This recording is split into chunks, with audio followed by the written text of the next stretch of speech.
अस्सलाम वालेकुम फ्रेंड्स, क्या हाल है। मैं हूं आपके साथ अदनान और आप देख रहे हैं हमारा चैनल फूड विद अदनान। आज मैं आपके लिए बहुत ही ज़बरदस्त सी रेसिपी लेके आया हूँ। रेमेडी कह लें या रेसिपी कह लें, बहुत ही आजमूदा है। खांसी के लिए, सर्दियों का मौसम है तो सर्दियों में खांसी बहुत आम हो जाती है। तो उसके लिए क्या करना है, आपने अखरोट लेने हैं। 5 अखरोट ले लें।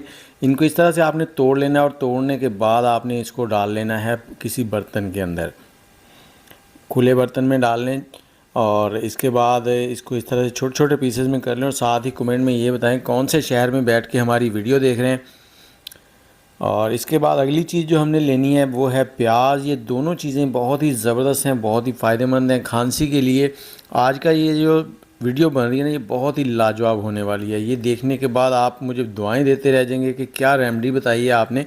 पीनी थोड़ी सी मुश्किल होगी। प्याज को इस तरह से मोटा मोटा सा काट लिया है हमने और इसी बर्तन में डाल लेंगे और इसमें डालेंगे अब आधे लीटर से 750 ग्राम के दरमियान पानी।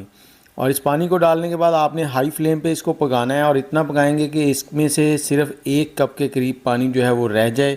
जब ये पक पक कर 1 कप के करीब पानी रह जाएगा तो हमने इसको कप में डाल लेना है और कप में डालकर इसमें थोड़ा सा शहद डाल के इसको आपने पी लेना है। दिन में किसी भी टाइम एक बार इस्तेमाल करें, इंशाल्लाह आपका जो खांसी का मसला है वो हल हो जाएगा। तो चलें, इसके साथ ही मुझे इजाज़त दें। दुआओं में याद रखें। अल्लाह हाफिज़।